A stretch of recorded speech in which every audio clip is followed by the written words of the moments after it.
Hello, everyone. So thank you for attending today's event and welcome to today's event on non-market solutions for our affordability crisis presented by the Community Social Planning Council of Greater Victoria and Island Social Planners Connect.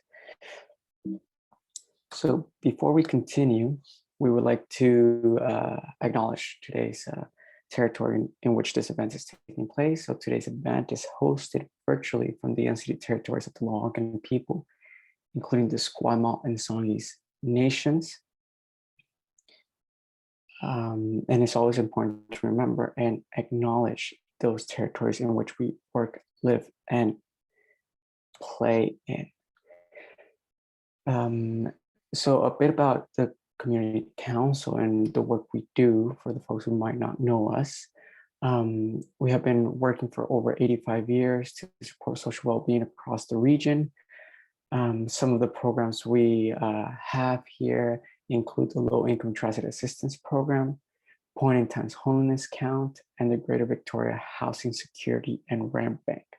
So the main areas in which we focus in is housing and homelessness, sustainable communities, poverty reduction, and a fair economy, as well as community development. So today's event overview from 8:10 to 9:05, we'll have the international panel speakers and the following Q&A. After that, we will have the local panelist discussion facilitated by Emily Adine from 9:05 to 9:55. Then we'll have our final reflections and closing remarks, followed by an optional roundtable discussion in breakout rooms hosted by Island Social Planners Connect. So our three international speakers, first off, we have Shane Phillips. Shane Phillips is an urban planning and policy expert based in Los Angeles, focused on research, policy reform, and education. He manages the UCLA Lewis Center Housing Initiative and is author of The Affordable City, which argues for the co-prioritization of supply stability and subsidy in housing policy and offers over 50 strategies for improving housing affordability and access. We also have Gabu Heindl from Vienna, Austria, and she will be speaking about the Vienna model. Gabu is an architect, urbanist, and activist. With her Vienna-based practice, Gabu Heindl architecture, her work has focused on public space and public buildings, housing, and urban justice. And finally, Glenn Robbins, he has worked and campaigned on and written about housing since 1990. He has spent the last 10 years managing a council public housing development in Islington, North London. So Glenn Robbins will be giving a cross-Atlantic perspective based on cities in North America, but mainly focusing on his experience in the UK. Our local panelists includes Mark Lee from the Canadian Center for Policy Alternatives. We have also Steve Pomeroy, a graduate of UBC School of Community and Regional Planning. Steve is an Ottawa-based housing research consultant, widely recognized as one of the leading housing policy experts and leaders in Canada. Steve has now over 35 years of experience in the housing sector, initially in the nonprofit sector, local government, and with CMHC before establishing his own focus consultants. And we have also Penny Gerstein, who is the director of the Housing Research Collaborative and professor at the School of Community and Regional Planning at UBC. She is on the Board of Commissioners of BC Housing.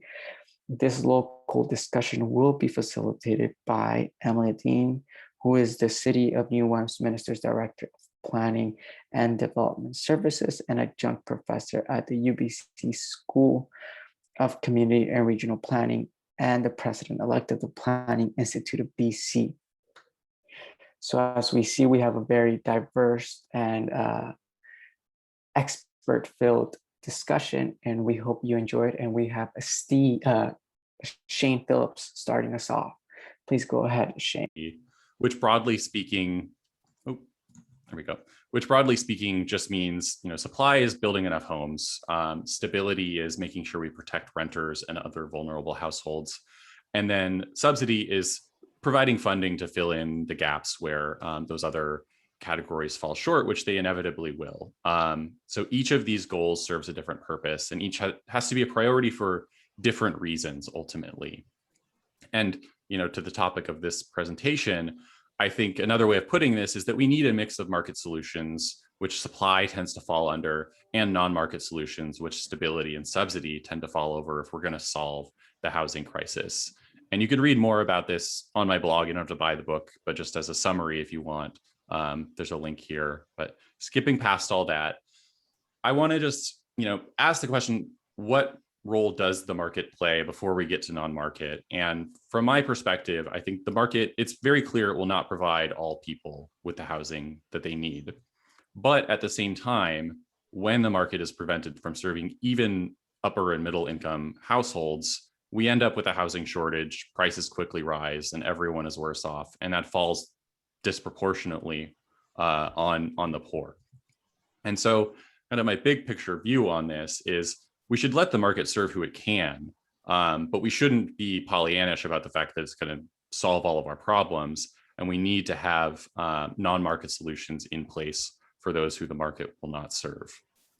And just to kind of drive this point home, for some examples here in the US, Houston and Orlando are among the highest producing housing production metro areas in the US, and they also have the lowest homelessness rates in the US. And my point here is just that that's not a coincidence. Ultimately, the cost of providing non-market interventions like rent assistance, like funding for community land trust or affordable housing construction, all of these kinds of things, services for the homeless, all of these are cheaper, and there are fewer people who need that help when the market is also allowed to play its role. And I don't want this to come across as, we should just have an unfettered market. We should build, baby, build. A free market's going to solve all of our problems. I emphatically do not believe that. What I do mean, though, is that with, smart and compassionate policies, the market can support housing justice goals. And if the market is severely restricted, as it has been in many US metro areas and also Canadian metro areas for 30 plus years, it's going to be very, very difficult, if not impossible, to achieve those goals. And ultimately, if we're just thinking about feasibility in the near and medium term, I think, the market, frankly, is where most of our capacity currently exists, and our problems are urgent. So we have to think about how we can make the most of it as we pursue these other strategies. So what I'm saying is I think market solutions and non-market solutions are complementary, but I am excited that we have this opportunity to really focus on those non-market solutions because they do sometimes get overlooked. So I'm going to talk about something that I think it might especially tie into what Glyn's going to talk about. It's almost the privatization of council housing in reverse. And it's something that it doesn't really exist here in the US or North America at any real scale, but it's something I've been really excited and hopeful about, that I've seen growing interest in, and I personally have been writing about quite a bit in the last few months. And this is something that, for lack of a better phrase, I'm just going to call shared equity rental housing. And just to set this up a little bit, I want to make the point that homeownership, as appealing as it is in many respects, it's clearly not for everyone. The barriers to entry are very high and rising. It's financially risky and an undiversified investment where you can just lose everything. The benefits are inequitably distributed, racially, ethnically, geographically, by income, and so on. People who own their homes are often kind of stuck in place because of the high transaction costs of moving. It's a major responsibility to take care of a home or a property, and some people can't do that. Other people just don't want to, and maybe they shouldn't be punished so much for that. And then homeowners tend to have political views that, on average, are more supportive of pushing property values up and maintaining the status quo generally, and are generally more anti-development and anti-tenant in their political views than renters are. And so, is there maybe a way to have fewer homeowners and shift support toward more affordability and people who are more welcoming of change? I would like to think so, but unfortunately, renting sucks, at least here in the US. And I think it's not so different in Canada. It's very unstable. You're subject to the whims of the market and your landlord. There's no wealth generating potential. And I do want to emphasize this point that the fact that it sucks is not inevitable. In countries with a stronger renter culture and social safety net, this first point about it being unstable isn't really true. And the second point about it not having wealth generating potential isn't as important because there are other social safety net kind of things in place, and you're not dependent on your home for retirement. So the question I have been asking is there a third option? And is it importantly something that we can do and scale up without relying on a complete revolution, something we can kind of incrementally grow? And so that's where this shared equity rental housing idea comes from. And I'm not going to pretend like this is a totally new idea. I think it's just, I'm sort of reintroducing it to a lot of folks here in the US. But this, put very, very simply, is the government or nonprofits or both. They buy existing rental housing, usually, ideally with low interest, long-term loans. Tenants, nothing really changes. They just keep paying rent as normal. But because you don't have an investor who's trying to turn a profit, you will, if not immediately, within some short time, have surplus cash flow after you pay your loans, after you pay your taxes, your capital expenses, your operating expenses, and that can just go to tenants.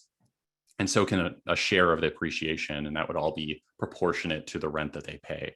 And really, that's kind of it. It is as simple as that in some respects. There's many details. Again, you could find them on my blog, Better Institutions, which I've written about recently.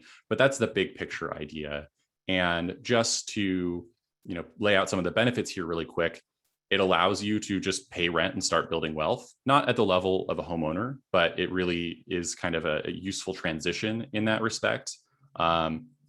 Anyone who can afford to rent can access this. There's no financial downside risk for tenants. Having these units on the market could put downward rent pressure on the non-shared equity rentals, because if you had the choice between paying the same rent in either one, but one's giving you some of it back as equity, it's pretty clear which one you're going to pick. Tenants could invest in their units in a way where they don't feel that sense of ownership right now, and they could actually keep some of the equity that they put into it. They would maintain that flexibility that renters have. There would be fewer of these home voters who are most interested in propping up their own home values. Ultimately, new housing that's built today for any purpose could become shared equity rental housing for the future. And I think that's just a good kind of like politics, because we do need to build a lot more housing in many different forms. And really importantly, it wouldn't require large public subsidies because you're just going off of current rents, which are enough to cover costs to begin with. So where does this idea stand? Since I started writing about this, a lot of folks have reached out. Many of them are for profit, and I think it's good that they're trying this out. I have concerns that their business models are very dependent on property value appreciation, which sort of defeats the purpose. Some nonprofits are also interested in this, but they're really limited by the lack of access to capital or cheap financing if they don't have government support. And CHMC, Canada Housing and Mortgage Corporation, I can't remember what it stands for off the top of my head, but it's your housing agency. I'm sure you all know it. They've actually reached out to me as well and expressed interest, and they're just thinking about how to pilot this idea. So that was exciting to me to hear. And ultimately, the benefit of a national agency like this is they have the ability to offer low interest, long-term financing and not require a profit ultimately.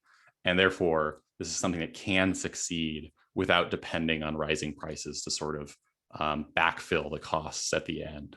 So just to sum this all up, shared equity rental housing for me is sort of a third way between homeownership and renting options as they currently exist. It's a way to take a growing share of housing off of the private market, as I was saying, sort of a reverse council housing privatization in reverse.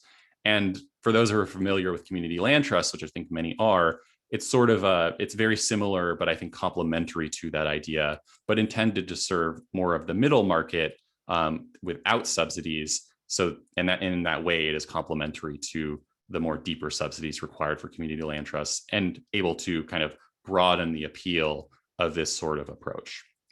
So with that, I will conclude and hand it over, and hopefully I stuck to my 10 minutes or close to it. Thank you.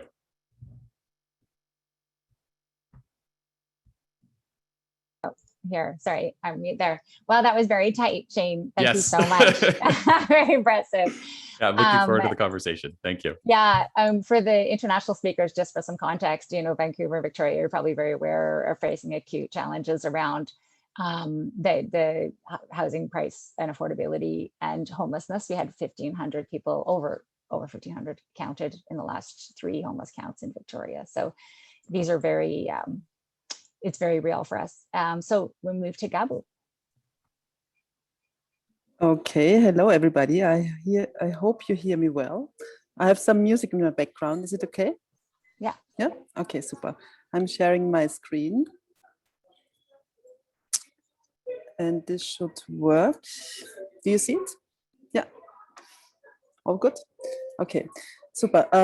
Well, thanks for inviting me here. It's really great to have this global discussion on non-market housing, and I'm happy to introduce to you the Vienna model, but generally also kind of a Central European discussion about and debate about housing at the moment. So I guess we share globally the question, is housing a commodity or is housing a human right? And also to some extent this opposition of, let's say, the right to own property versus the rights to housing. And this is what brought us, I would say, a non-solution of this debate, I guess, also has got us into this situation. So to give you some context, just kind of quoting from a film, how land prices have kind of skyrocketed also in Europe, in Munich, for instance, by 352% in the mid-20th century, but actually much, much more until today. So I guess everybody would be invited to calculate how much your land prices in your cities have been risen. And also, if we think about it, to what extent and how crazy it is that private equity market is enormously high. We have whole public pension funds invested in private equity, which makes ridiculous situations of people actually, either like keeping their house or like hoping for their pension. Just in Germany, we have large scale private funds, private companies owning large, big amounts of apartments, which actually some of them have been public before. So Deutsche Wohnen AG, for instance, has been a German housing company, like a communal housing portfolio has been privatized, kind of not as big as, for instance, the city of Vienna still owns 220,000 apartments. Deutsche Wohnen AG, German Housing AG, has been privatized, as I said, and this actually led to the conditional situation that at this moment in Berlin, 350,000 signatures have been voted to get a referendum to nationalize, to renationalize, or to decommodify this private company. Well, that's the condition or situation. In fact, in Vienna, it is, as you all know, maybe still very different. 50% of the Viennese still live in municipal or subsidized housing. That's enormously high proportion. There's 220,000 council housing apartments and 200,000 subsidized apartments, which are actually provided by non-profit or limited profit housing developers or housing associations. What you can see here is that around 75% of the Viennese are actually renting, and you can see a high proportion of the rental units are actually either what we keep under the umbrella of social housing and are really well rent controlled. So housing subsidies per year in Vienna equal like around, you can see the numbers yourselves. I think what my claim here is, or my agency is, to really go for or really bring in the quality of object subsidies. There's very little subject subsidies, meaning that paying people to be able to support the renting their private apartments, but there's a large number of euros, of millions of euros actually going into the infrastructure of housing, of non-profit housing, and also like, let's say, non-market housing. As I said, 75% of Viennese rent an apartment, which is when we have a good rent control, actually, and trust in renting, and that's really important, of course. Then it is a really interesting model because houses actually get paid off. And let's say after 30, 35 years, that what has been invested for the house, for the apartments, is actually, as I said, paid off. And this is the moment that rent actually could go down. And does it not go down, then the gap that is growing could be a solidarity gap that is actually being put into new social housing, or kind of staying in the, kind of not being privatized, but staying in the commune or with non-profit associations. As I said, for this situation, what is really crucial is rent security.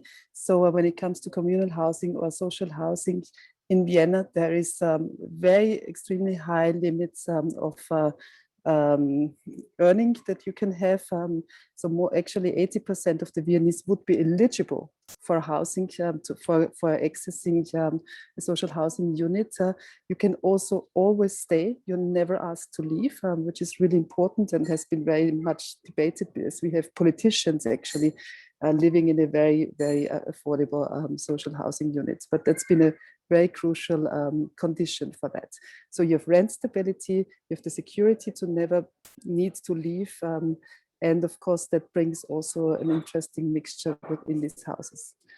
There's a certain level of spatial equity, as these communal houses are really spread throughout the city. You can see there's more at the edges than in the center, but that has been really, it's a heritage from what is called Red Vienna, the time between 1919 and 1933, which was the starting point for Vienna's housing model, so to say, a social democratic political situation, which had in between these years 64,000 workers' apartments units built, plus lots of infrastructure. And just to make that very clear, the condition was that even before Red Vienna, there was a high level of rent control. Rents were super low, they couldn't be increased, and they were stable. So which actually made the private markets not being interested in investing. That is, I'm aware of that, for many cities, a real problem. It could have been then as well, like basically politics could have said, let's put incentives out for the private market. What happened parallel was also because you couldn't get profit from somebody else's housing needs. Private investors weren't interested, and land prices dropped then, which were also fairly high in this time. So land prices dropped, privates were not building, based on extremely good rent control. This is what made then Red Vienna, the Viennese government, actually buy the land themselves and get started and developed what is today famous for is under the name or umbrella of Red Vienna. We know, maybe everybody knows the Karl Marx Hof. It's only one of these housing blocks that were built at the time. Today, Vienna is still procuring, continuing kind of very active urban planning when it comes to housing. We're just seeing the development of a new, nearly like a garden city or a kind of satellite city, so-called Seestand Aspern. And I'm fairly proud, I have to say, that this is a city where the subway was built before the first housing block was actually set up. This is all actually possible by the Vienna Land Procurement and Urban Renewal Fund, which is really like working actively on land politics, ground politics, buying ground, and also then kind of handing ground over to developers. I'm coming back to this. This is just a little side note.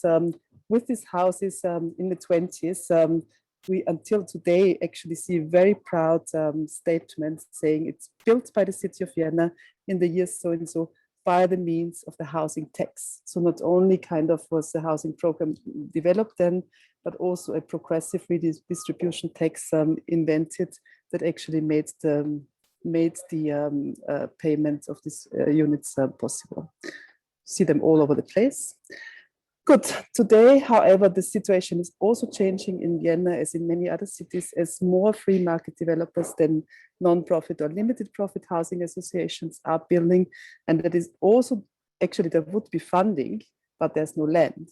So how Vienna reacted in 2018 was a changing building law, and by introducing a zoning category, which is called funded housing. And this zoning category is actually linked with a law which limits the land price for funded housing to what I've written here, to 188 euros per square meters for like an achievable gross area, which is in fact, and it's dedicated to 75% of the land. So basically what we see is a land price cap with this law. The city of Vienna allowed itself to actually, by the zoning act, to make it possible to regulate land price, which we will see to what extent it's actually successful. It was already mentioned when it comes to I'm so sorry about the sound, when it comes to actually then distribute this land, there is quality control competitions that are actually based on 4 quality pillar processes: architecture, economy, ecology, social sustainability, which a combination of planners plus developers actually have to provide, even sign before this affordable land is handed over for developments. This is, for instance, a big project, 100% funded housing competition that my office did together with another office in one of these competitions. I won't get into detail here, but because the land is cheap, or is kind of is controlled, the land price, it's affordable to actually build swimming pool on the roof, lots of kind of collective amenities, hopefully good quality housing as much as is possible, also within the restrictions of social housing in Vienna. Just about a minute left. That's really good. So I think I'm just about to be there. Another strand that we see in Vienna is also Baugruppen development, which is self-initiated housing co-ops, especially since the 70s, 80s, that has been growing and has become important in neighborhoods to actually become part of large-scale urban developments. This is a project that we're just building in my office. We are not we are planning it, and it's a group that is setting up an interesting syndicate structure. Maybe that is kind of similar. I won't get into the project, but the interesting part is that aside from top-down communal and social housing, there is other forms, and you could also call it a shared equity rental ownership structure, where this group effectively, similar to Mietshäuser Syndicate, effectively buys land and houses off or out of the private markets, and at once connects it within a syndicate structure to be forever kind of taken out of speculation. Then it's secured rent ends, and this is the beauty. It's again working on this concept of the moment, also on the concept of already built space that is affordable. The moment the investment is paid off, there's a solidarity gap that again is being used as in cooperative housing for other projects as a solidarity condition. And this is one other project, rebuilding an existing house, a group that is actually able to rent this entire house and turn it into a one kitchen house. Sometimes I call this a settlers movement 2.0. So you can see that also in Vienna, there's top down, but very much also like growing bottom up approaches. However, these bottom up approaches have a difficult time because it's difficult to find land or houses to to actually turn into these housing concepts or ideas. To finish with, Okay. Sorry, I was just going to say I time's think up. Thanks. I think I can just leave this, put it on the screen. Little Care City Manifesto about claiming public property, acquiring urban land, seizing, selling public ground, raising the number of communal and cooperative housing. And maybe the last one is the most interesting. You could either, like, it's about explaining why housing is important. You could actually, what Germany is trying, Berlin is trying, communalize expropriators, or you could also fight for rent control. Thank you very much. Wow, It has been a tour de force, I know. yeah, Thank you. that was great. You covered so much territory. I know that people will want to hear more in the discussion as well. Lots of questions. So we'll move on to the last speaker. Thanks, everybody. Right, this is the nervous sharing of the slides bit. It's working, is it? Yeah, but when does it start? Oh, okay. I can't get rid of the edging again. From beginning there we should go. work, but There you go. From beginning should work, right? From beginning isn't working. Okay. Well, why don't we can just go through with it that way. We can still see the slides. Presenter. Yeah, but I'm not.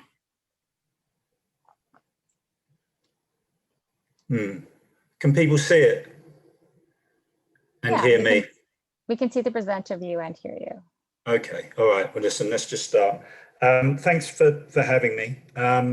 Just quickly before I go into the slides, on the UK planning policy context, you may be aware that our Tory government, Conservative government, is currently trying to introduce legislation to further deregulate planning policy in our country, based on the completely false notion that we have a housing crisis because we have too many planning laws. The Labour Party, the opposition's response to that in the Times on 21st of June was to say, what we need are better incentives to help developers go ahead and build the homes once they've got consent.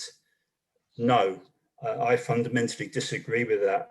Private developers, and I'm sure this picture is familiar to you, already get about 75% of housing subsidy in our country, and it ain't working. But we have to change it fundamentally. I think inviting the market to try and solve that or fix the housing affordability crisis is like asking Dracula to run the blood bank. We need a fundamental shift, as your own Lainey Fahar has said. So let me set out why I think we need to do that quickly. We have a gathering storm of evictions. I think it's almost a global phenomenon now. It's a nervous time, certainly here in New York City, where I've been for the last week, as it was back home. Various eviction pseudo-moratoriums are lapsing. We are faced with a potentially unprecedented level of evictions and homelessness.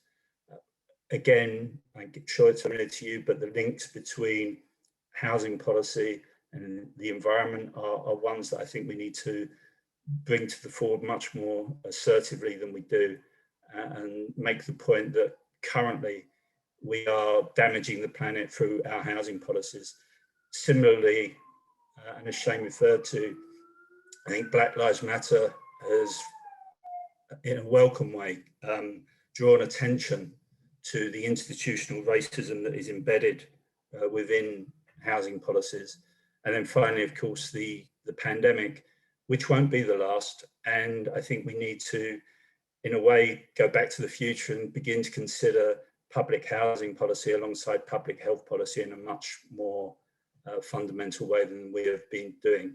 And I think, and I hear this from Shane as well, is the sense that, you know, we can't afford not to do this. The policy solutions pay for themselves in essence. And in fact, we know how to do it. And I'm just going to describe quickly how we've done it in the UK. Between 1949 and 52, a post-war government saddled with a crisis on a similar scale to the one we currently have oversaw the building of 860,870 new homes, of which over 80% were through local councils, public local authorities. And that pattern really continued through the succeeding decades up until the end of the 70s, at which point 30% of the UK population were council tenants.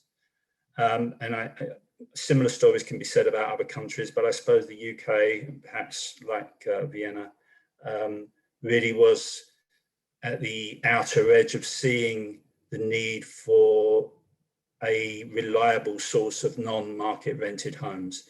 And that's what I think, again, we need to return to. Now, this is the cradle of UK council housing, and I'm very proud of it because it's in the district where I live, Bethnal Green in East London. And that's the Boundary Estate, which was built in 1900. And you can see the kind of design quality that that has. And if you're ever in London, I would certainly recommend that you have a visit. And if I happen to be there too, let me know, and I'd be happy to show you around. But, you know, this isn't about sepia tinted nostalgia. This is about now and about people. And those are two people very dear to my heart. That's my daughter and my granddaughter. And they're outside their council housing block in Bethnal Green, which is one of the hottest housing markets in London at the moment. Now, Rosie, my daughter, is a nurse, and she's working in the local community at a time like this, but living also in her local community. Now, there is no way that she would have been able to do that, to be able to have afforded to do that, were she not in the, I have to say, lucky, I suppose, situation of being a council tenant. And for Rosie, there are countless thousands of others in all our cities. The people who really make our cities work are no longer able to live in our cities.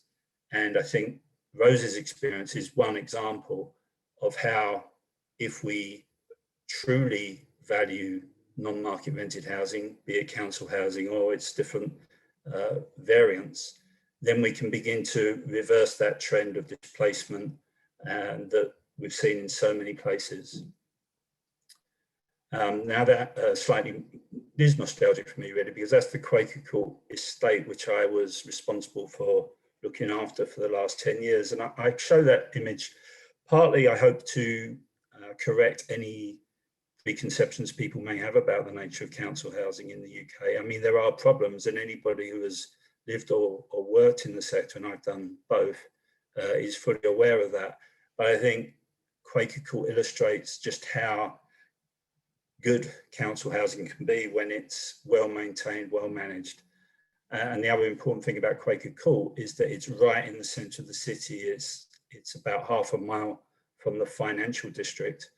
And again, because its council housing has been in effect taken out of the market and protected from the avaricious claims of the property developers and spivs who would have it in a heartbeat if they had an opportunity to do so. Now, obviously, is not to say that we haven't been ravaged by privatisation of council housing in one form or another over the last 3 to 4 decades.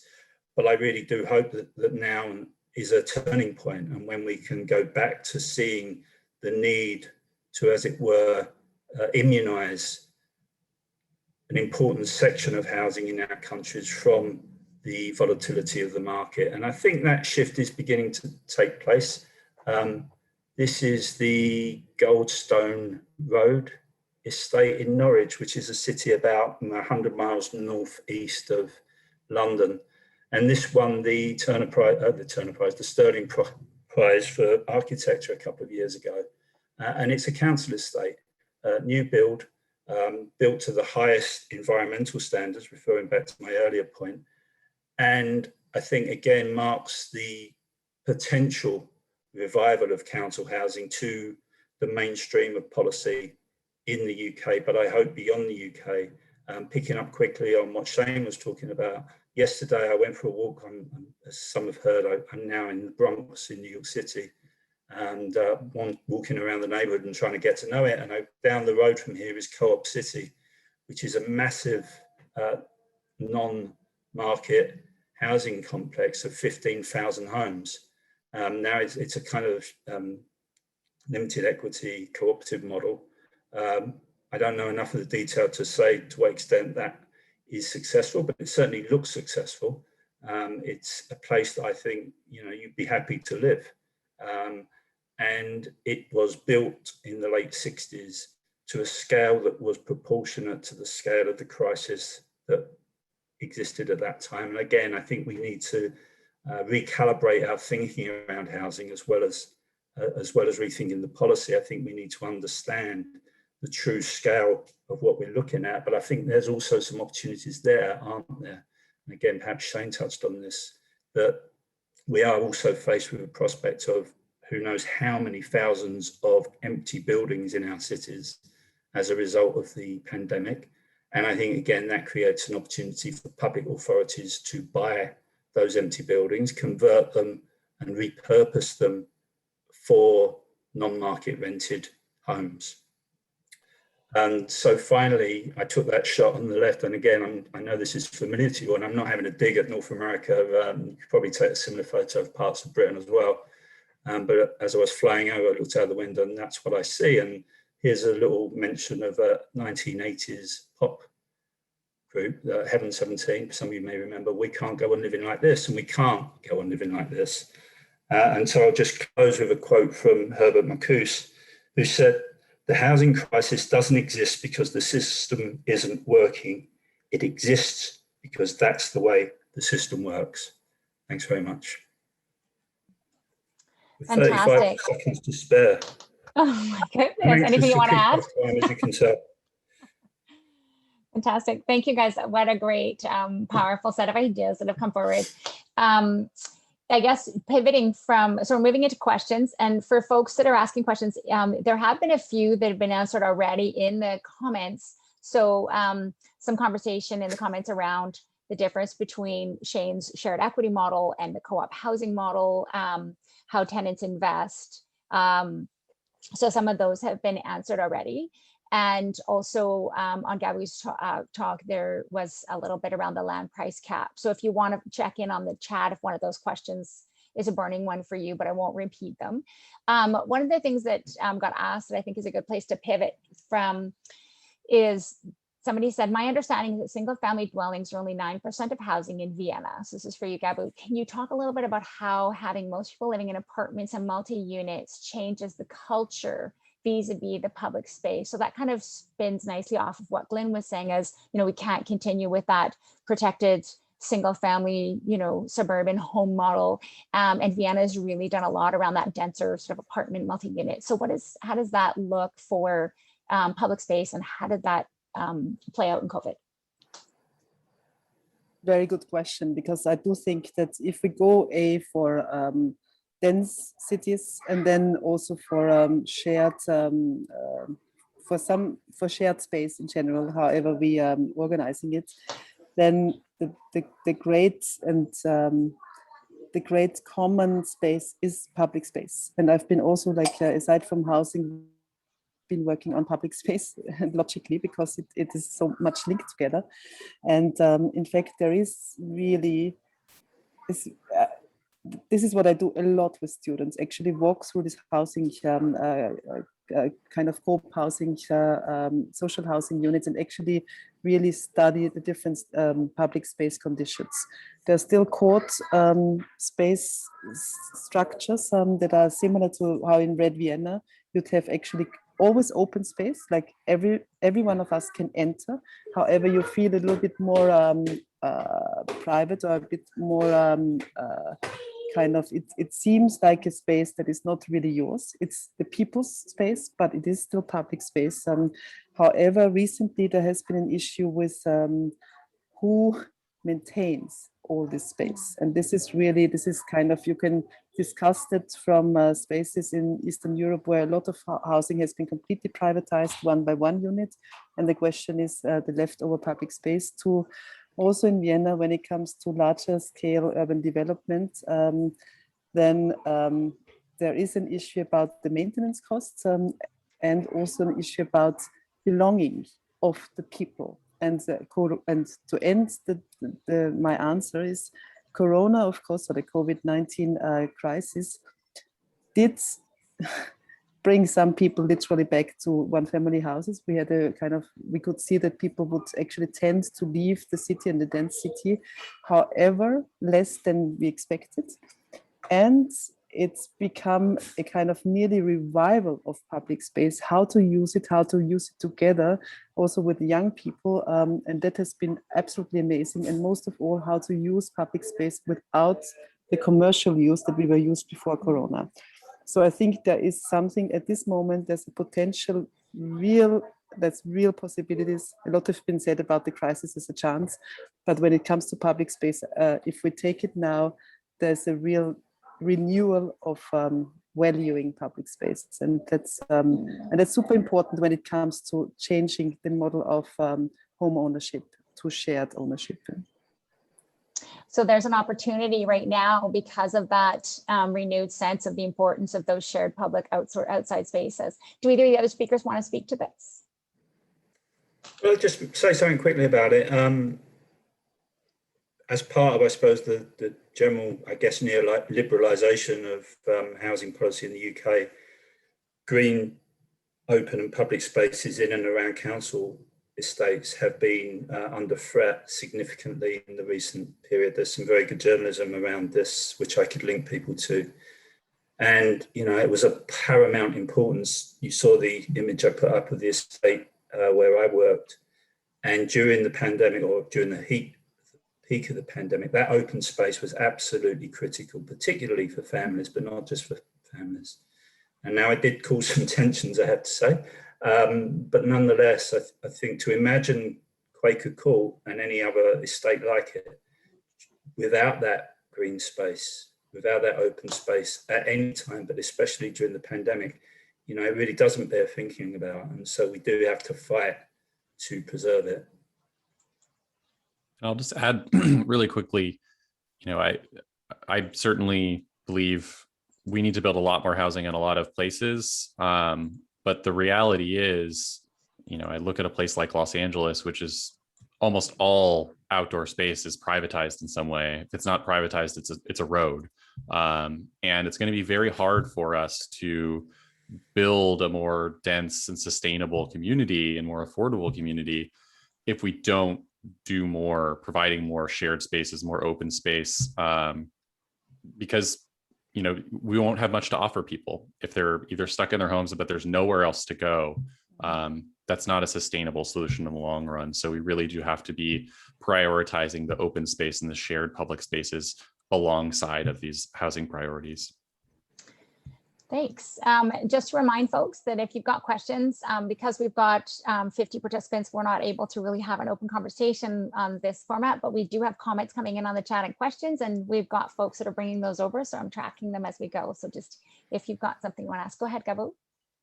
I wanted to mention a model which is really interesting as well. It's a Swiss model. Actually, it started in Basel in the 70s, where big urban developments were actually linked with a so-called maybe zoning tax or rezoning tax, where actually 70% of the expected gain of a development had to be given back to the city. Actually, the rhetorics was, it was not taken from the developer, or from the investor, but it was actually only 30% were given as a gift, yeah. But 70% was kept in terms of like the value change that were produced by climate changing. Yeah? So that's the most important thing. And the 70% was actually so much money that we talked to officials there, and it was dedicated to public space. It had to be used for public space. So there was a moment when Basel didn't know anymore which park to design or to rebuild because they had so much money. So I'm just saying, like, there is a lot of possibilities that city planning and city officials and the public has in favor of, not only in favor, but actually as a duty to the public to make sure that there's redistribution of these private gains into, and in this case, it's the most important question maybe, into really public space. As you say, Shane, it's about offering, offering such a quality that, and I've seen so many villages and smaller towns and people in crisis there because they lack public space. And they actually want to go back to the city where they experience a certain idea of urbanity that is linked to public space, which you can only get there. And that if we can make that valuable. If you can make this a great incentive, that actually makes people leave their one-family houses and rather go for more luxury and more shared space and all the qualities that public space and urbanity brings along.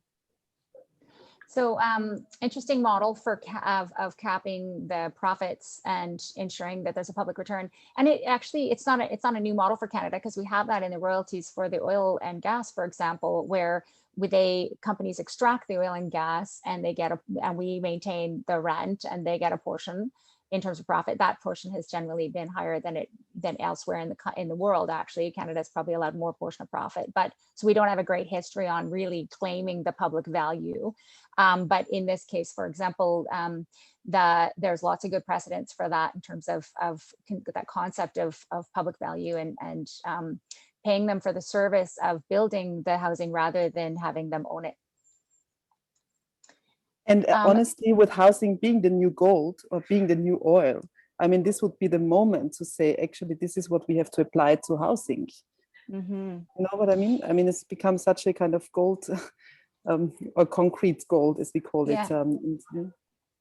A critical public resource, really. The land really is the critical public resource.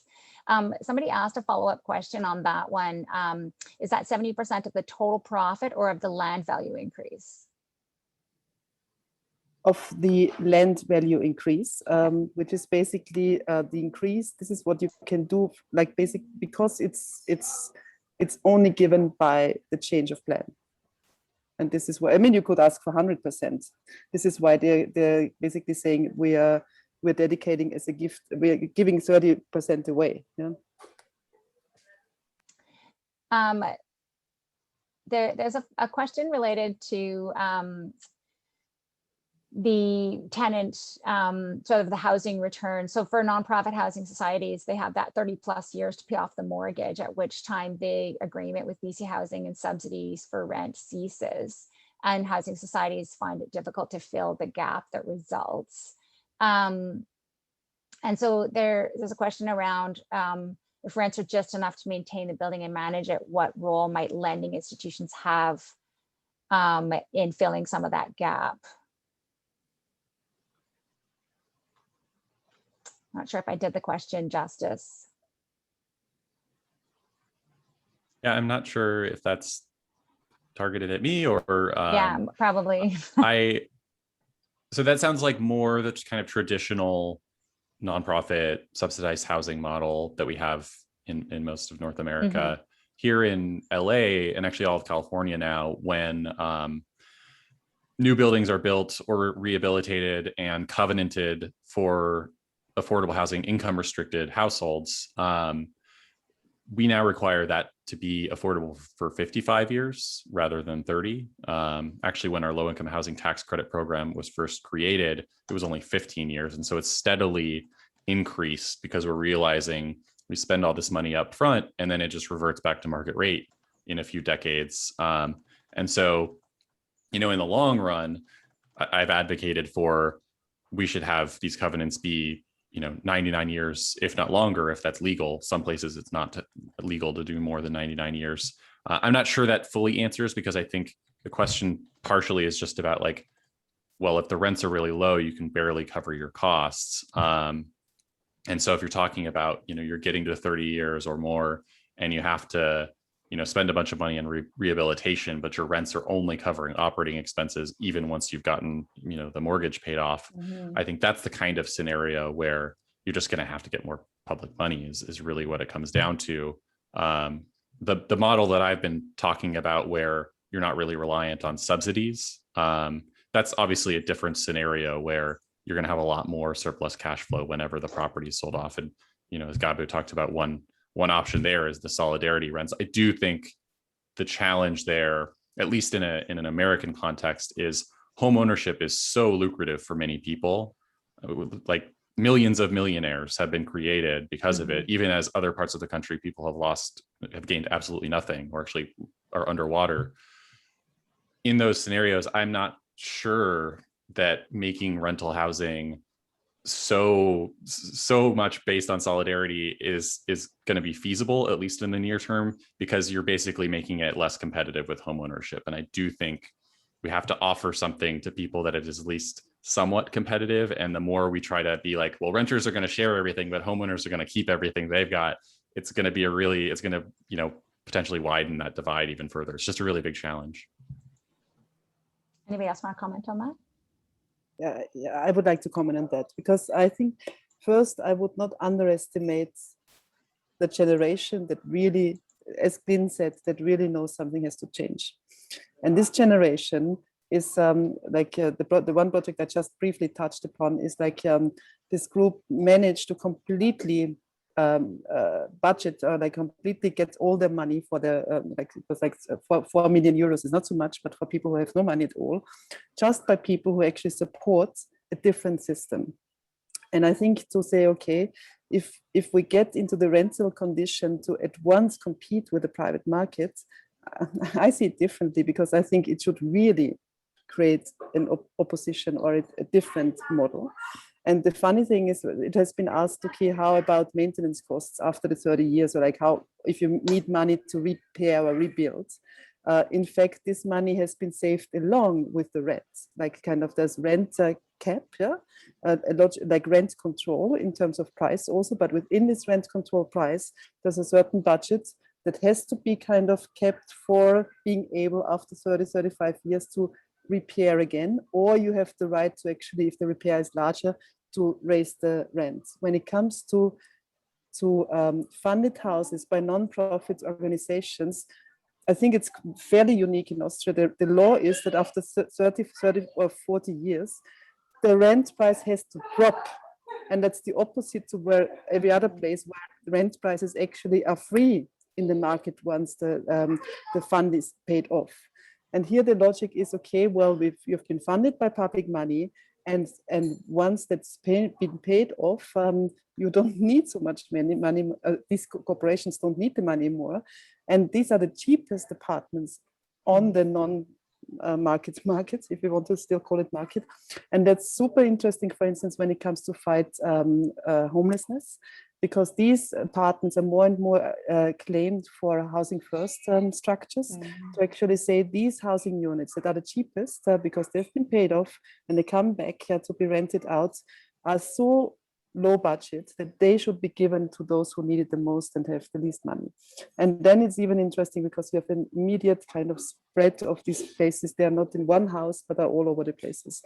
So I'm just saying, we can change the thinking as much as we can change the thinking if we give out 30% or if we take 70%. We really need to work on the rhetorics, and I would actually go for the whole game in changing the system rather than being too close to a market, to a speculative market logic. But this is me speaking from, I know for some people it sounds like socialism, but it's not, to make that also clear in a way. We're really glad that you're bringing that perspective to the conversation today. It's great to hear these voices from Europe. I think there was somebody in the chat that commented that could the government restrict property ownership to 1 or 2 properties, reducing speculation. So it sounds to me like, Gabi, you really are talking about in order to make this social housing model and that social justice return work, land values have to be lower so that you can afford to build that housing and have it paid off in the right window of time. And so strict land controls around cost and controls on speculation and pricing and returns couples with a financial model that works on the social housing. So they seem to that they need to go hand in hand, controlling the market drivers to take the heat out of that market so that the land prices are affordable to actually build that housing. Can I come in on that, Diana? And I can see there's a question about council housing, which I'll come to, but okay. Can I have a note of caution here? I think there is a danger, and it's certainly true at home, of overthinking and overcomplicating this question. And I think that becomes a problem because I think a lot of people find this quite alienating. And I'm not saying there is a simple solution. Clearly there isn't. We're talking about, in a sense, changing the fundamental ideology that underlies capitalism, and to a large extent the capitalist economy, albeit that it's been in some difficulties on its own, partly because of the way it administers housing. But you know, there's been research after research done in the UK that shows that essentially council housing pays for itself. And what was distinctive about council housing, and it's similar to, as Gary said about Vienna, is that in the period that I was referring to after the war, council housing was mainstream. It wasn't residualized, stigmatized, marginalized, and all those other things that US public housing has become. It was something that, in a way, anybody could live there, anybody who needed a home, and for whatever reason didn't want to or choose to become a homeowner, could rent a home from their local authority, from their local council, and have that in perpetuity. And I speak from personal experience here. My grandparents were council tenants. They lived in their council home for basically their entire adult lives, and really never saw the reason to become private owners, because they knew that they would always have a rent that was affordable. They knew that they would have a security of tenure that no other sector was capable of offering. And so when the question of the right to buy, which people may have heard about, which in a way was the watershed of UK housing policy, came along in 1980, and we had this discussion within the family to grandparents, you know, are you going to buy the place? And, you know, my granddad just said, well, why? What's the point? And of course, some of the money that he then saved, because this, of course, is the argument about wealth building, and it is an important one, but the money that he saved through not having to pay a mortgage at the level that it would have cost did present him with the opportunity of providing a nest egg and handing on wealth to his children and grandchildren. So, you know, as I said, I think we really need to be wary of overcomplicating this situation. That's a great note to end on. Well, I do have to wrap up because we've got to move to the next panel, but I think it is important that we haven't really talked about that sort of retirement security piece. And I think that's a really nice place to wrap up, is that, you know, that's one of the pressures. And Gabou introduced an interesting model where that surplus funding is put back into a social solidarity fund. That's what Norway did with their oil revenues. They put it into a retirement fund. And so there is a way to dovetail retirement savings with the return on our common wealth, which includes our land. And so that's a nice place to segue to the next panel. There's a lot of questions that haven't been answered. We're going to follow up with, written document and maybe follow-up sessions. If there's an appetite, we'll circle back to next steps after the next panel. And I want to thank the three speakers. Really good discussion. Looks like there's a lot of appetite to dig deeper on a bunch of these issues. So we might have to convene again down the road. Really appreciate the conversation today and the great comments from participants. And I'm now going to be handing it over to Emily Adden, who's a planner from New Westminster over on the mainland in BC, who's going to introduce and facilitate the panel that's Canadian based to kind of ground some of this and what next. And hopefully some of these questions that are in the chat will be brought back around in the next panel. And thank you again for your great discussion.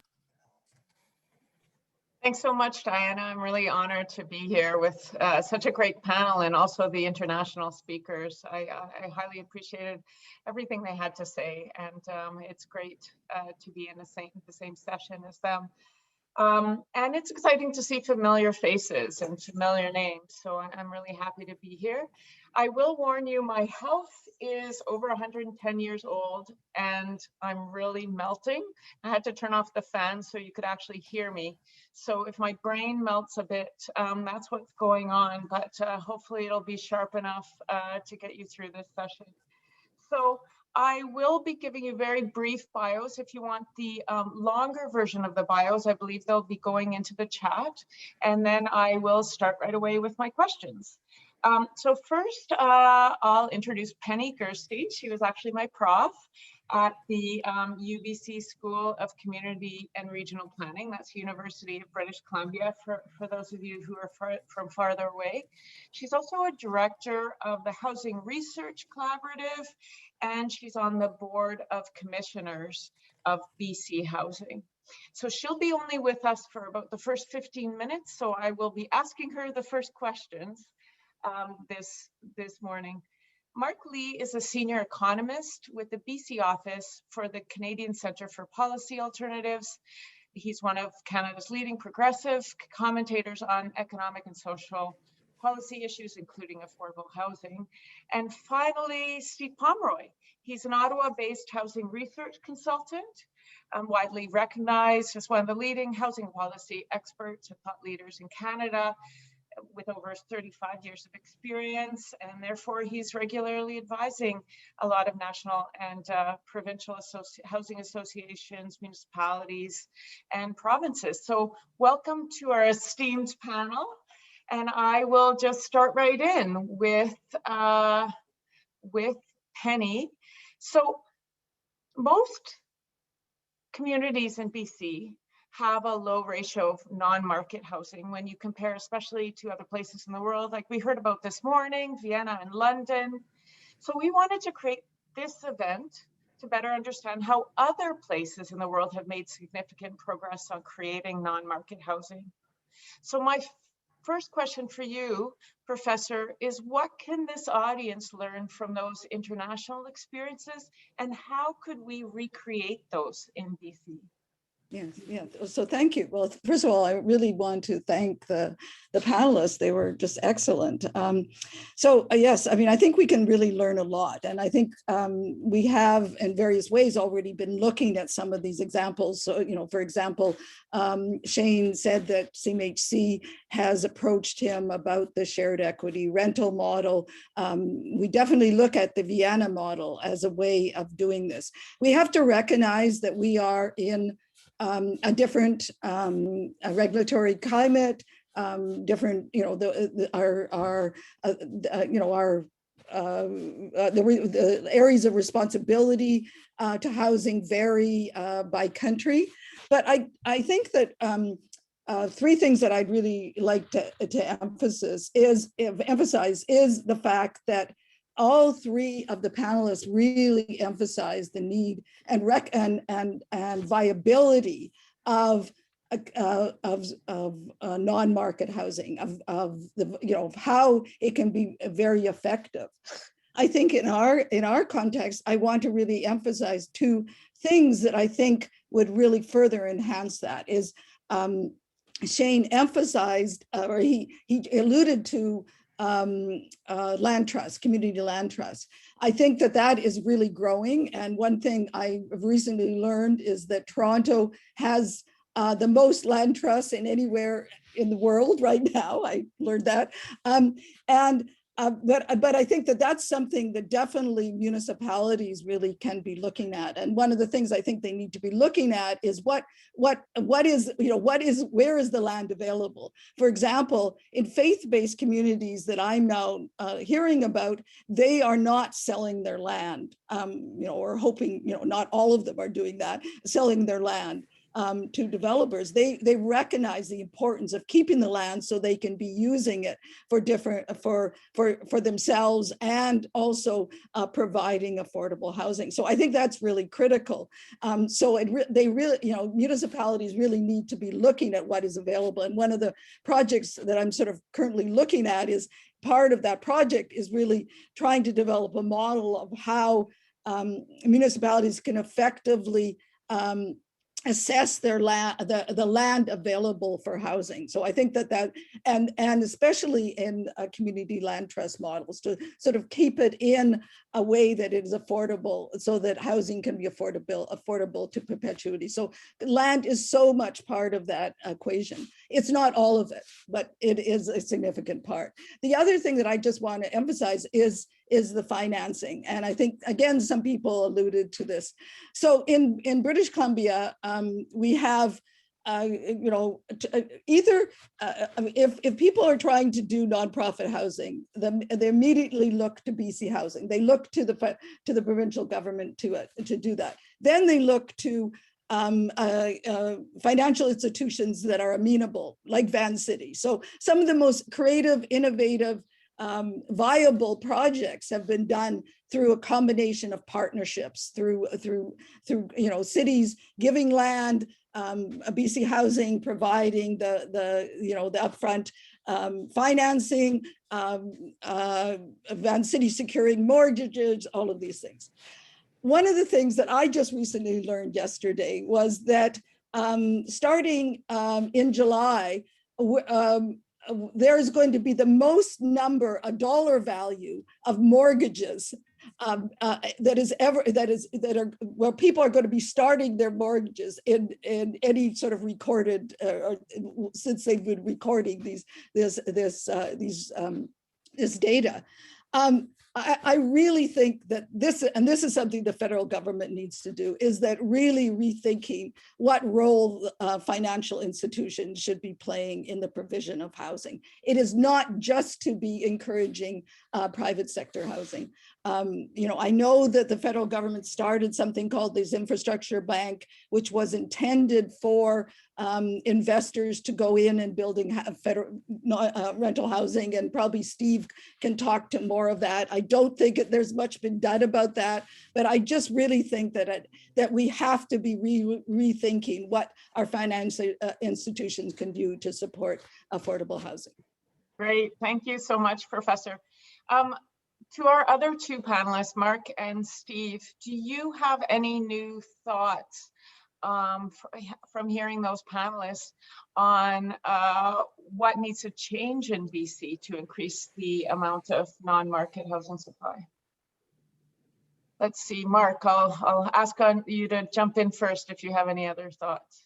Sure. I mean, I think, building on the ideas that have come in the previous panel, we need to just change the frame of reference away from the dominant mindset, which is that it's only the private sector that builds housing, and that the rental market is a private market, and that the aspiration of everyone should be to buy a condo and then sort of upgrade to a duplex and eventually get to a detached house. So we need to fundamentally shift that mindset.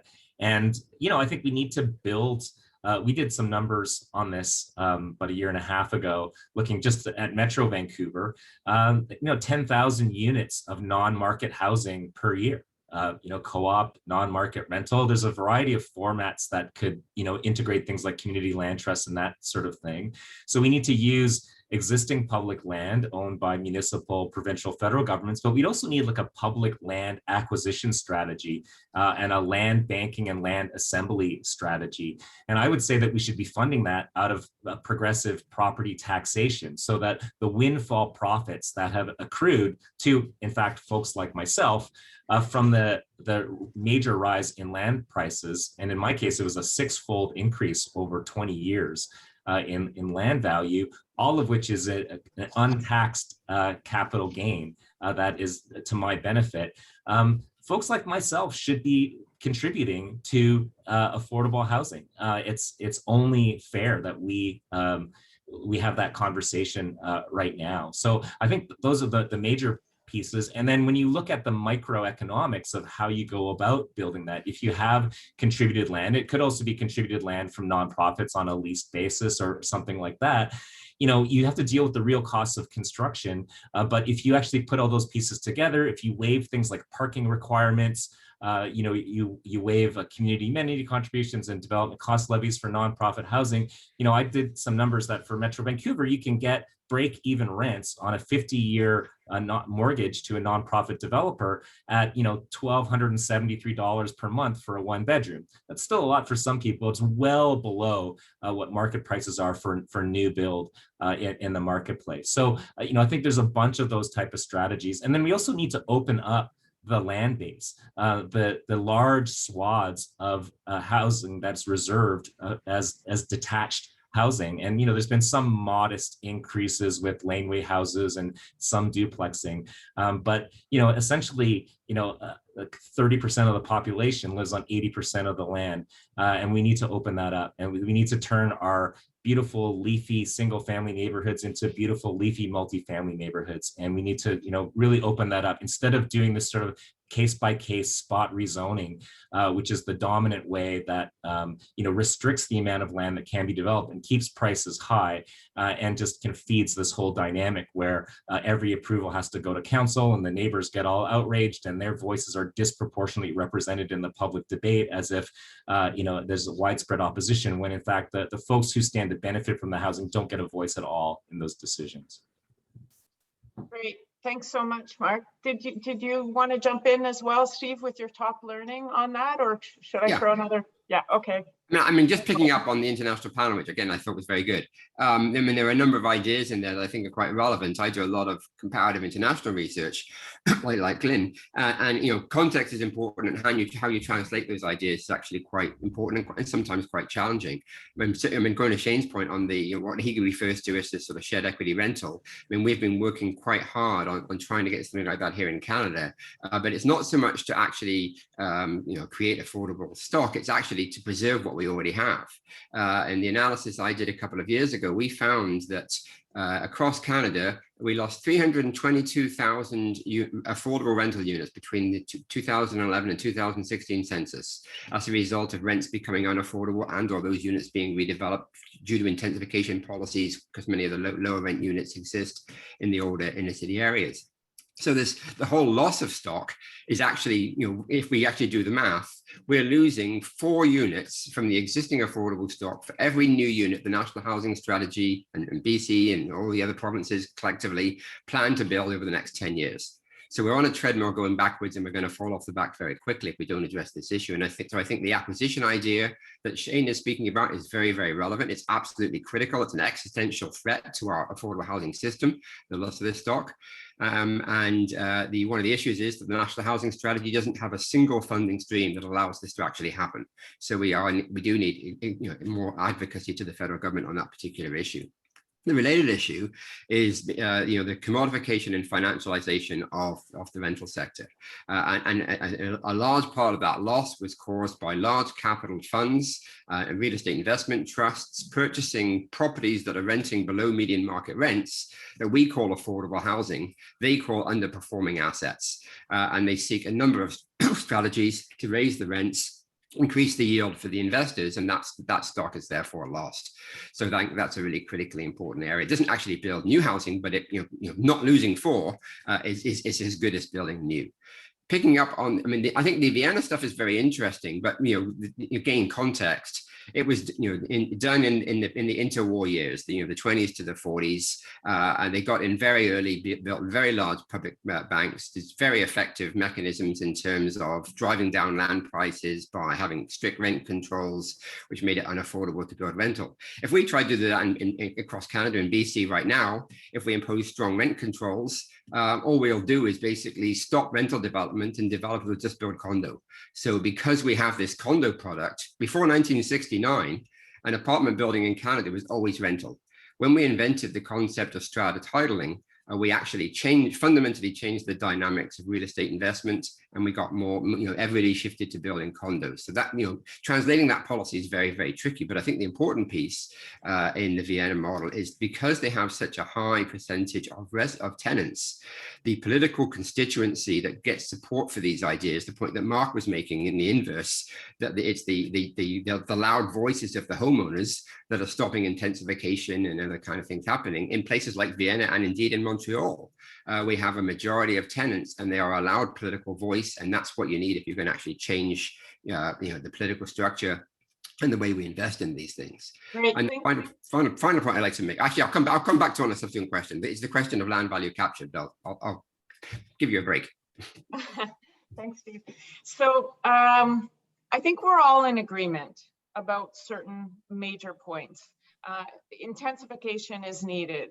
The market cannot solve the whole problem, but supply is part of the problem, and we need to let the market do its stuff for the people it can serve while leveraging the market and in some ways dampening the market so that we can do the other things that we need to be able to afford to do. So we learned especially about that in the Vienna model, about how to bring land prices down and leverage those opportunities. So I think I'm really interested in how do we hold on to the existing affordable market rental stock while adding to the supply in the market and in non-market. You've shared some really great ideas already. I'm wondering if you can take some of your thoughts on that and apply them specifically to a rural context for our audience. I know that we have a lot of social planners here. not necessarily land use planners. And we also have a lot of rural planners here. I've often found that a lot of these solutions can work, the scalability works in different contexts, but I just wanted to throw that out to you, Mark. Maybe you could comment a little bit on the macro to micro scalability. I mean, I think a lot of the principles are generalizable to, smaller centers and rural contexts as well. It depends how rural you get. But the reality is, if you have a strong public sector strategy, if you had federal and provincial and local governments working together to actually acquire land, they don't even necessarily need to build it. They just turn it over to the nonprofit sector to build the housing, because their missions are already aligned with that objective. That housing pays for itself over time because of the stream of rental income attached to it, right? So we can just have a mill that just keeps building and building and building, as long as the key ingredient to me is this, more progressive property taxation, which gives you the base upon which to build that public land. You could also conceive of the model as the public sector directly building that housing on the same economic terms. This is not rocket science. We can do it. It's a complete lack of political will. And not only can we look at the international examples on this, we can look at our own history of doing this. In the 1960s, 70s, and into the 80s, we built a lot of this stuff all over Canada, all different kinds of models. The legacy is still there today. There are some challenges associated with those in terms of like upgrades that are needed right now, but we have our own model that's been demonstrated to work. So we just have a fundamental lack of commitment on the part of our federal and provincial politicians, who seem more concerned about making big announcements that don't actually lead to a whole lot, into actually investing the money that we need to do. It's not that hard. And just to pick, on the rural stuff, I think, Emily, what we tend to see, the home ownership rates are a lot higher in smaller towns and rural areas, and conversely, of course, there's very little rental product, and the private sector tends not to go into those small communities to build. But there are quite useful models, and we don't necessarily even need subsidy. I was doing some work up in northern Alberta last year, and there's just out in the Grand Prairie region, and in the town of Spirit River, there were 6 seniors rattling around in big old family homes that they didn't want to be in anymore. They wanted to downsize, but there was no product on the market that was going to allow them to do that. So they actually got together and they found an architect, and they found a developer and said, we want you to design for us a 6-plex, and we'll sell our own homes and we'll self-fund this kind of thing. So I think those kind of models can work in those communities if there's a catalyst or a couple of residents that want to do that, because many folks in those communities, as your social planners will know, of course, there's social networks there, their families there. They don't want to move to whatever the local town is where the multi-res retirement home is. They want to stay where they are, and creating those opportunities, I think we can be quite creative, but we don't necessarily need subsidy to do it. If you want to help very low income seniors, certainly you do, but many cases, how do we actually use the market to work for us in this particular instance? Well, and to Steve's point, in those rural areas, the cost of land is going to be a lot lower. So when we hear in Metro Vancouver and Victoria is like really high land prices. So that's where you need a bit more interventionist public policy. But really, it's about what's the total cost of building a project, and then what are the sort of break-even rents associated with that pay back the original investment. And I think that's where the sweet spot is in all of this. It's really not that difficult. So you could have like essentially, I'd still call them non-market projects, because we're not building in profits for developers, or we're not having an owner that's going to be making rental income distinctly as profit. You want to do this on a kind of self-sustaining basis. But yeah, there's no reason why we couldn't roll out anywhere in Canada.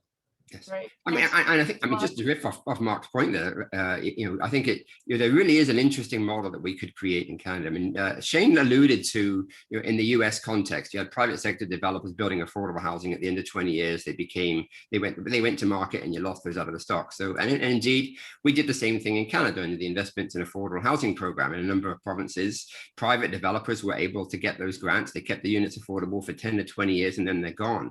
If we invert that model, instead of having private developers build affordable housing, then it become market, why don't we have non-profit developers building market housing that subsequently becomes affordable? Over time, if you have no profit motive, you don't have to raise the rents. I mean, you have to raise them enough to cover your increased operating expenses, but you don't need to raise them massively. And in 15 or 20 years, those properties would be very, very affordable. I like the way you framed this conversation around non-market housing as opposed to this amorphous term affordable housing that nobody knows what it means. But non-market means it's held outside of the market process. And by having non-profit ownership of those units, they can build them, as Mark says, at intermediate market rents. If you look at the new rental construction that's being built in this country, and we had a peak year last year of 60,000 units, so a third of our stock in Canada was in fact purpose-built rental, which is a huge increase of what it was 15 years ago. But most of that new stock is coming on the market at 150 to 170% of the average market rent. We're trying to build affordable housing at 80% of the average market rent. So we've got this massive gap between 80 and 150 that nobody's filling. That intermediate rental market is very, very important. I know Vancouver's been doing some policies in that sort of intermediate area, but I think, building at modest market rents with positive cash flows, with no subsidy, building an asset base, expanding the reach of the non-profit and non-market sector, in the long run, we will actually have a much larger non-market sector. Great. Those are really great points, fascinating points. I do think a measure of that is happening in the local market. And that's certainly some of the nonprofits I've spoken to have looked at it in that way, that they can deepen the affordability once the mortgage is paid off. And I do know that that is occurring. So I did get an entreaty ahead of the panel occurring from audience members to really focus not as much on the what to do, because we keep hearing all the things that need to happen. But a lot of these, the audience who's joined us work for municipalities. We do have much more participation from senior levels of government than we saw for a couple of decades. So things are getting better in that way. But even if we're not aligned with the other levels of government, it's really interesting to think specifically about the how. How can we at a local level jump over the biggest hurdles and affect change? And for example, I have an idea in terms of New Westminster. We've hired someone on contract now for a period of time, and she's going to work with the 15 non-market, faith-based and non-profit societies that have approached us who have land, who want to leverage their own lands to build more units, to build more housing. Right. Without displacing anyone, and adding to the affordability rather than creating just new stock. And they're just not sophisticated enough to know what the first steps are or the next steps. So we're doing a bit of hand holding with them. Do you have ideas like that that could be used at a local level by the planners who are here in the audience? Things that they could think about doing beyond advocating to other levels of government. Mark, I'll start with you again, because I keep going back and forth. Mark keeps saying things that I get to riff off, so that's good. Well, I mean, that's sort of the same intuition behind the housing hub model that the BC government is implementing through and basically trying to bring in various contributions from nonprofits and churches and other groups like that. So yeah, absolutely, we should be doing that. I'd love to see more like municipal level development of housing. So the city of Vancouver a number of years ago, at the behest of housing advocates, created the Vancouver Affordable Housing Agency. And I think the idea at the time was to actually have kind of a public housing developer. And in the end, it's been very disappointing in terms of what it's actually produced, and it's been slow going. But I think that core idea is still valid. Take municipal land that you already own, build housing on it that's higher density and meets a bunch of the other needs that we have, and in terms of like encouraging complete communities, the needs for seniors housing, there's a whole bunch of justifications that you can build into that. there's a certain economics of this is what it costs to build this, and then the resulting rents need to be reflective of that cost on average. But you can, again, if you have financing over 50 years, you can spread that out and bring those rents down. And then within that, you can have some cross subsidies. So you could have some paying higher rents that are maybe even close, 80 to 90% of market, in order to subsidize those that would be much lower, and you can drive that down. So the economics need to work, projects need to pencil out, but ultimately if you have like a concerted strategy to do that, then it's a different model than what we currently do, which is, okay, we go to a rezoning, we have the big private sector development, and then we try to eke out a little bit of community benefit in terms of affordable housing as part of that, and then you get a portion of that which is then called social housing, but social housing means only 30% of those units are actually affordable at reasonable rents, and so you only get a tiny trickle of affordable housing. That's just the city of Vancouver that uses that definition. No one else does. Well, yeah, fair enough. I mean, there's different definitions of what those mean, and they're sort of anchored in historical usages of the term. But I mean, in common parlance, it tends to, people associate that with being like 100% affordable housing, when really we're talking about a fraction of that. So it does get a little complicated, similar to what Steve was saying before about the term affordable housing. But the main point is that there's a certain economics here that you need to build housing, and those projects need to pencil out, and you can generate it in a way that the resulting rents pay back the initial investment. If you don't do that, then you need some further housing subsidy down the road, some sort of rental supplement or something like that. But I'm saying you can do this without that if you just go with a straight nonprofit model. And the other part is just keeping a lid on land prices. I mean, that's such a big problem right now, both in terms of like nonprofits being able to compete for that land itself. But then if you're paying exorbitant prices for land, that needs to be worked out into those resulting rents. And so then, even like the best intentioned market project with high land costs, you're still not going to be able to generate very affordable rents because of that. So again, the progressive property taxation is also a means not just of raising money, but leaning into this escalating house price inflation. And we seem to have accepted that as that's just the way the world works. Housing, land values have to go up, double digits every year. They don't. We can put a lid on that. And obviously there's different ways. So BC, and there's just a recent report on housing supply that the feds in the province released, and then they talked about a number of measures in the tax system to level things out between homeowners and renters. So sometimes we think renters get all of the subsidies through like rental supports and stuff like that. It's actually 95% of the subsidies going to housing go to homeowners. But just putting that on the table, that we should eliminate the homeowner grant and use that $800 million a year towards supporting social housing, was rejected within hours by the finance minister, who used to be the housing minister. And that is just shameful. We really need a bigger public debate on this. And the voices, we can't only just protect vested interests of people who are homeowners who are sitting on spectacular gains. Renters really need to be a big part of the conversation. Yeah, here, and the audience likes those comments as well. So thanks for that, Mark. Steve, riff away.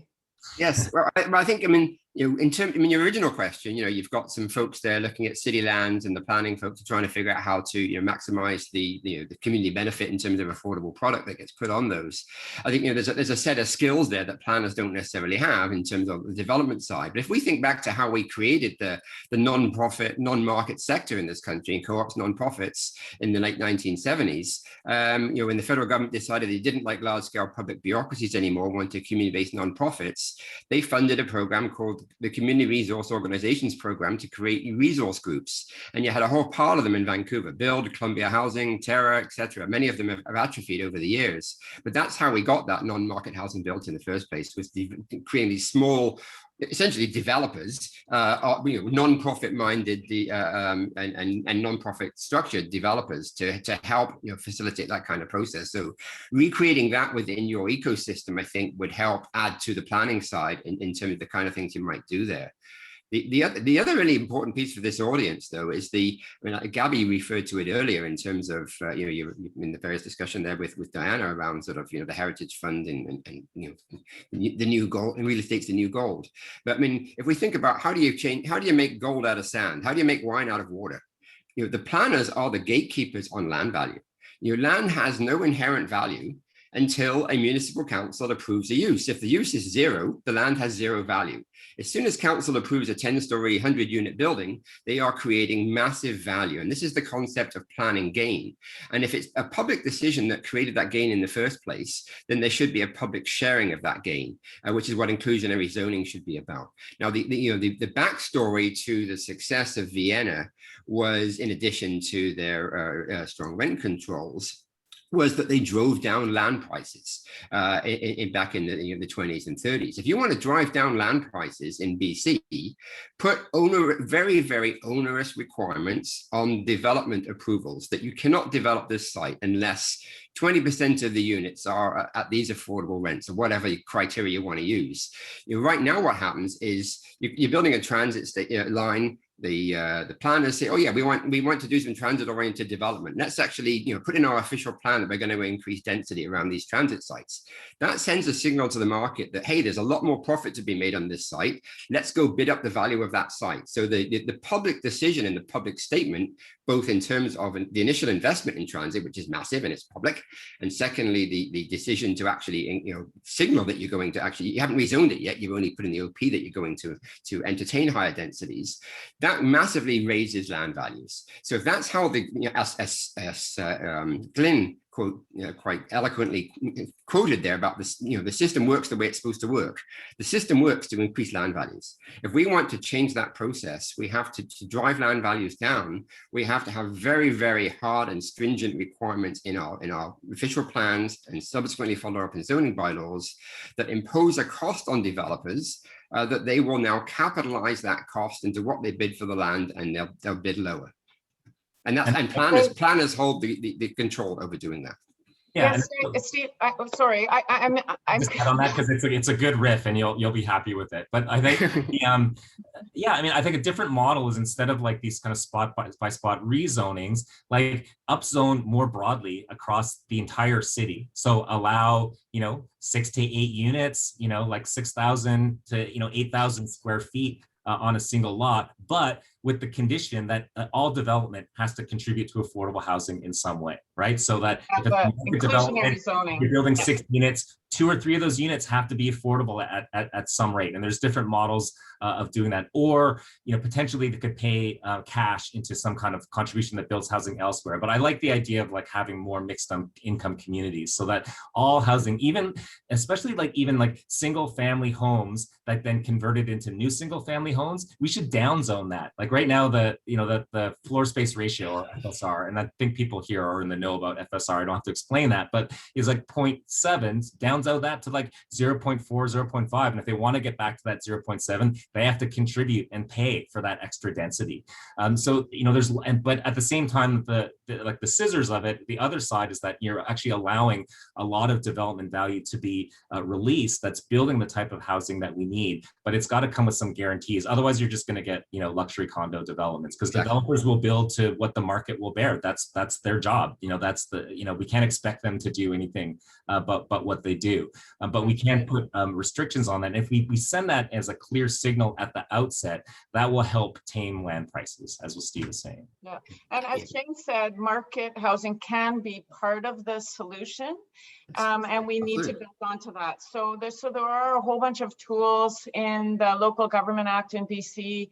I mean, density bonusing, it kind of puts together some of the ideas that Steve and Mark put out there, where you allow a certain density if it's condo units, or maybe, and then a little more density if it's inclusionary housing, and then considerable more density if it's secured market rental, and considerable more if it's mixed income rental. So I think the key there is that I lost my thought. You were talking, I had a thought, and now it's gone. Carry on, Emily. Ask whatever question you're going to ask. My thought upzoning, Steve. Riff off of that. Which spot zoning? Well, yeah. I mean, yeah. So in spots. Oh, I know what it was. I mean, the issue now with all of those mechanisms, and again, Glyn said it very well. Keep it simple, stupid. I mean, we. In any kind of negotiated process where we, density bonuses, if you do this, we'll sit and negotiate. planners were not trained in, Penny was on here earlier. I went to SCARP as well. There isn't a single course in planning school that teaches planners how to negotiate with developers. So that's a lose-lose game to enter into a negotiating kind of position. And secondly, the developers hate it because they have absolute uncertainty in that process. Instead of having very specific rules, draw a line in the sand, say, look, we're going to take a harsh line, but you know where the line is. And there's no negotiation. 20% these rents, period. Now you developer, go figure out how you're going to make this work. As soon as you get into a sort of negotiated process, as we have in all this kind of processes, land use contracts and density bonus stuff and everything else now, I think that's not a very progressive and effective way to go. It's just too complicated. So the density bonus is in the zoning bylaw. It's not a negotiated. And actually how provincial legislation is set up right now in BC, unfortunately, is that they are voluntary amenity contributions. So we always are forced to negotiate them to some degree. What would be really lovely, because that report just came out, that stated, the federal government should do more, and it was cut down. And of course, I think we should look at that more closely. The provincial government should do more, and that was cut down. And of course, I think that should be looked at more closely. But there was a statistics of local governments without a commensurate recommendation about giving us the authority to be able to still get amenities while approving development. So we need to have those tools in order to speed up development and it not be on the backs of the current residents who do not otherwise have any way of, or good ways of funding, greenways and community centers and some of those other things. So one of the ideas that came out in that recent report, which you're alluding to, is sort of the distinction between development cost levies and community amenity contributions. Like I have fear that people might be like falling asleep if I start talking about this, but a lot of what we're currently funding through CACs is kind of social infrastructure. It's childcare centers, it's libraries. So there should be a contribution that's actually baked into the development cost levy. And then I would essentially change the CAC system to something that's more genuinely about housing affordability, so that, and you can't use that to build chandeliers and, public art. Like if the developer wants to do that, go ahead. But they shouldn't get credit for that against their contributions. But just make sure that all housing is building some, all investments building some affordable housing, that everything is a contribution towards that. And so we can reform those fees in various ways, and then you can waive those fees for projects that are like genuinely non-profit or meeting other objectives, for sure. There's a logic to doing that, but to some extent, all of those amenities that benefit everyone should be paid for everyone through property taxes, not just the new people who are going to be moving into a project and raising their costs, in order to provide broader public benefit to all of the neighbors. Right.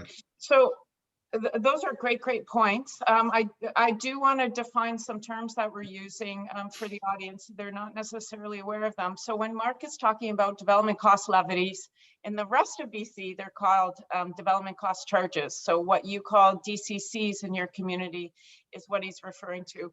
And those are highly legislated, what we can or can't use those for. Sorry to use Vancouver jargon. Yeah, and CACs are sort of everything else that we negotiate. And there was also a question, what was the report that we were referring to? So it was just released, an expert panel on housing supply and affordability, funded by the federal government and the provincial government, just put out a report. They did not speak to municipalities. And they did not list municipalities as stakeholders in their long list of stakeholders for this report. So that's the report we're talking about. It has some really great content and great ideas, but it's missing the municipal piece. So if you want to look for it, maybe we can put a link to that in the chat. How are we doing for time? I see Cleo turning on her. I'm having a hard time. Okay, so let's riff a little bit more on some of what we've been talking about this morning. We've talked a little bit about the municipal context. We've talked a little bit about the rural context. We've talked about the how, not the what. Do you have any closing thoughts, I think, that would pull all of these strands together for a BC and local context, and particularly an island context? I want to be able to provide this audience with some ideas. I'm sure everyone's madly writing things down. People are giving each other ideas in the chat, which is also really great to see. People are sharing their successes. What are some of the successes you've seen in BC that follow on all of these new ways to look at this issue, that we, particularly in the context of non-market? Steve, I'll let you go first this time. Yeah, I mean, obviously, I'm based in Ottawa now, even though I spent many years in BC and went to high school on Vancouver Island. I'm a long departed BCer, so I can't speak specifically to some of the examples there. But I think, generally speaking, I mean, we are talking about a coordinated process here. And I think the fortunate thing in your constituency of folks here on the islands, a lot of those are smaller communities, and I suspect you don't have the same separations between the planning department, public works, the housing kind of folks. There's only two bodies there, and they both talk to each other all the time. So you do have the that luxury of better collaboration, better coordination. So I think developing if you have a very specific set of goals, making sure that you've got a strategy, an investment strategy specifically around creating non-market affordable housing, and what are the planning tools that are available to you, whether it's density bonusing, whether it's other zoning mechanisms, or whether it's just waiving fees and charges, those various things, but to be very, very coherent and specific about it. So you actually have a plan to get something done, rather than wait for a proponent to come along with a project and then figure out it's a square peg in a round hole kind of problem. I think you can facilitate that process more effectively, and I think that it's, again, in the smaller communities, I don't know to what extent you would have existing non-profit entities that are able to be the procurement sort of partner in these kind of things, and maybe you have to sort of develop that capacity and/or do it as a municipal non-profit kind of a role. And municipal nonprofits have been quite effective in a number of other cities. I think community-based nonprofits ideally would be better because it depoliticizes them a little bit. But in the absence of them, then perhaps creating a housing corporation to get that stuff done.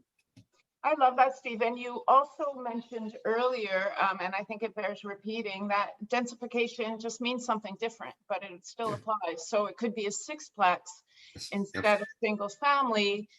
Whereas in a very urban context, it might be, a tower form instead of a duplex or a sixplex, right? So exactly. Scalability there. Scale it down. Yeah. How about you, Mark? Well, I want to start with a shout out to Glyn, because I was born in London, England, and my mom moved back there a couple decades ago and lives in council housing, like a seniors residence. As did I. And it's great, right?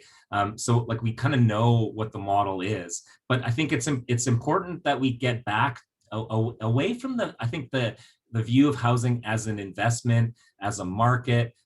Steve mentioned the term financialization and the concern of real estate investment trusts kind of moving in and buying up rental housing and jacking up rents and potentially evicting renters who are in affordable rental situations.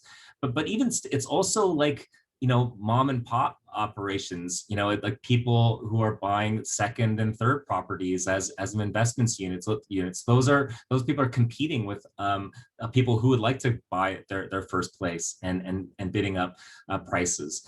So we need, I think, the tax treatment of it already is in terms of like capital gains, but the way that we treat folks who have 2, 3 or more properties, this should be taxed more heavily, because we need to redistribute the wealth that's in the land more broadly. And if we start thinking about housing as a human right, then I think that helps us break out of that mindset. And the federal government's used that term associated with the National Housing Strategy. I don't think they've really operationalized that term. So, to some extent, it's a little bit of an empty container that we need to fill up with content about what that means in the current moment, in the current Canadian context. But I think that's where we need to get back to.